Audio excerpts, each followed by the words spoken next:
Hello there fellow gamers, my name's Andy, aka the Xeno Hunter. Firstly, I'd just like to apologise for the lack of videos that I've uploaded over the past 3-4 weeks. I've been really busy with the community and a few other things. Basically, I've been going around looking at a lot of other builds, checking out what everybody else has been doing, which has pulled me away from this build a bit.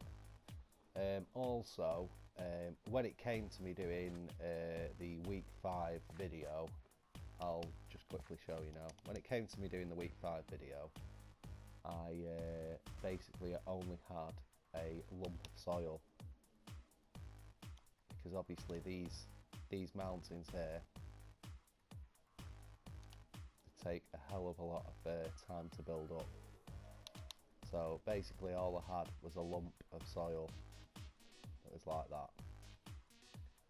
So there wasn't really a lot to talk about. Now, as you can see, there has been a lot of changes to these mini mountains here. Basically I received some feedback stating that the mountains that I'd built looked a bit pyramidish. So in an attempt to get rid of that, I decided to reskin them.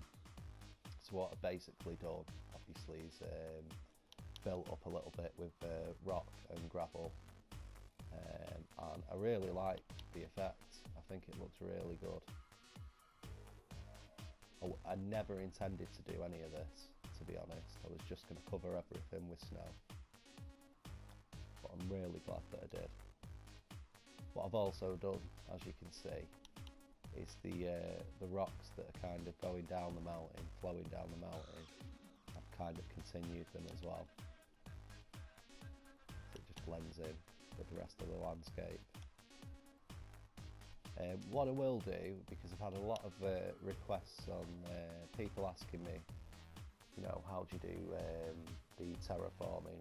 So what I will do at some stage is that I will do a terraforming tutorial. It is really basic, really easy to do. It's just very time consuming. I mean, obviously this is week 8 now for me on this build. So, you know, as you can see, I've not really moved that much further down the map.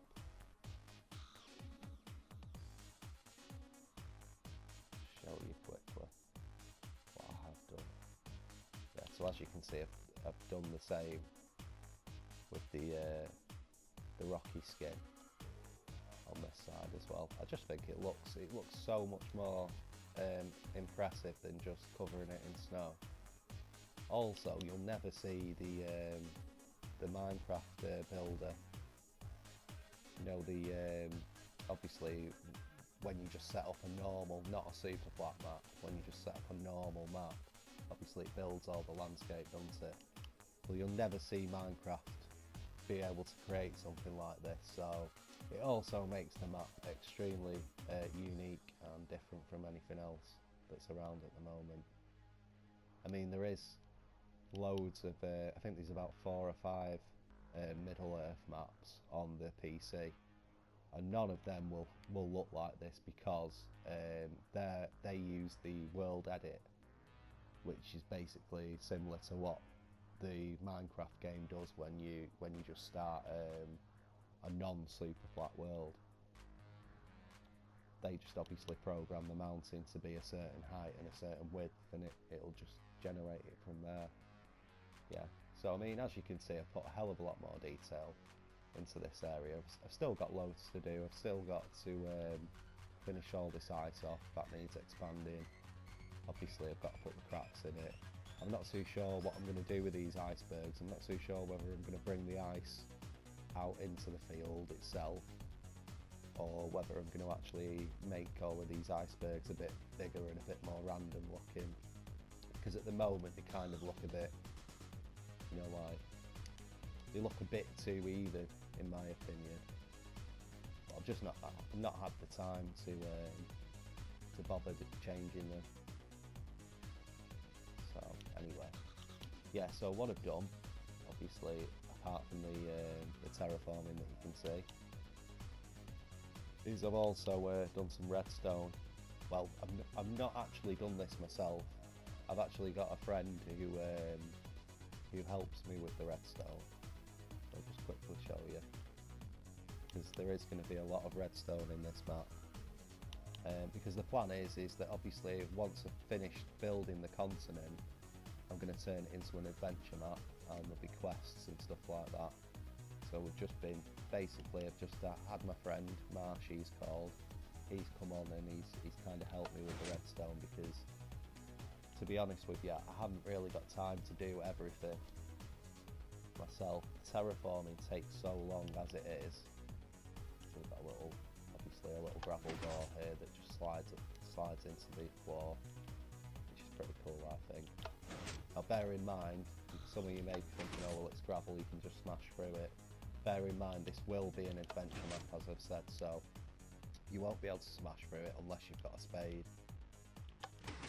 And I'm not too sure whether I'm even going to have spades in the world at all. We'll just have to see. So far away, because I'm expecting this to take about 2.5 years, I think, for me to complete, unless I get some more people on to help me with the actual terraforming. That I may end up doing that, because obviously this build is 25 small maps, so it's really big. Now this door here, this door here, don't know if you can hear this, but all of like the doors that you'll unlock in the quests and obviously the dungeons and that will have this signature little tune whenever you open the door, just to let you know that that switch has activated something, you know, special, because obviously this doorway would be somewhere that obviously opens up a new area for you to discover. Okay, so as you can see, we've got the music boxes down there. I did actually do this bit myself, but as I say, I had help from my friend Marshy, because I don't really, to be honest with you, I've not actually been playing Minecraft that long, and my knowledge on redstone is fairly limited. So as you can see now, we can see underneath the mountain. Now, I've done this for a few reasons. All the other mountains are virtually are not hollow like this one, but I've done this because I wanted to see how it would look, because basically I've got to do the Mines of Moria. For anybody who knows about the film, they'll know about the Lord of the Rings, they'll know exactly what I'm talking about when I say the Mines of Moria. For those of you who don't, the Mines of Moria are basically a deep dwarven mine that's under like the biggest mountains in Middle Earth, and they're absolutely huge. Now this mountain that I've done isn't to the map limit. The mountains that the Mines of Moria will be under will be to the map limit. So this is just like a little tester to see, you know, whether or not the mines would look deep enough and, you know, obviously big enough.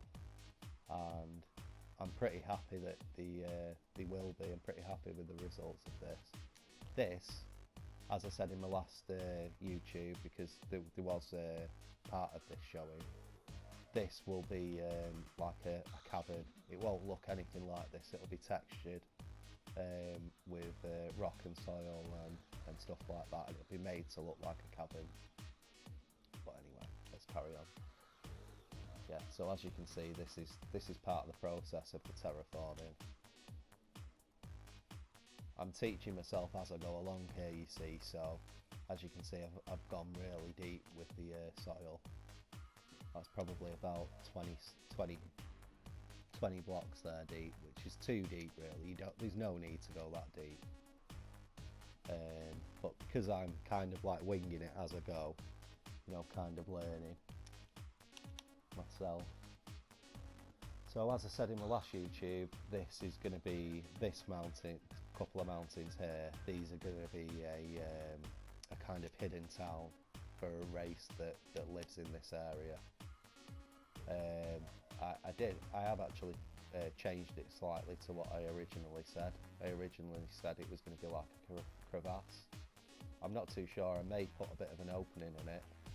I kind of like how it is at the minute with the cave. So what I'll do is I'll change all of this interior. The plan is to have a waterfall flowing from down there, right the way down here into like a river. This bit here, this entrance here will be blocked off, and there'll be a switch somewhere around the local area that you'll flick, which will then drop the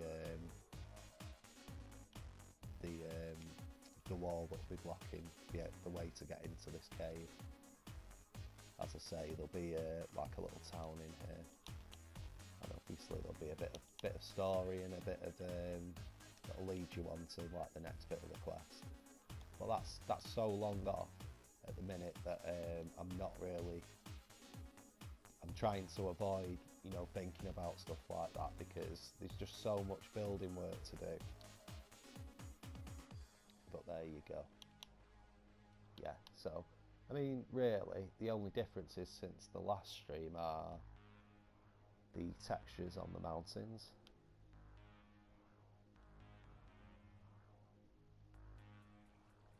The little rocks that are jutting out, and obviously the big mountain there. Now that's still got to be textured. I'm going to texture that exactly the same as these ones, and there will probably be at least another 30 or 40 of those mountains for me to do. So that just gives you like a rough indication of exactly how much work there is for me to be getting on with.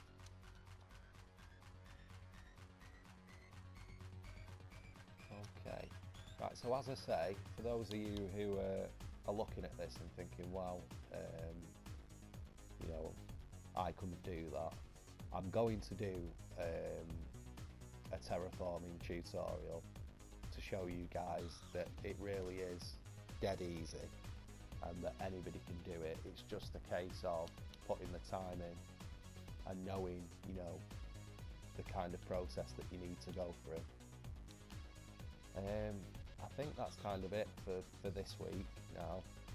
So I'd just like to apologise again for leaving it so long.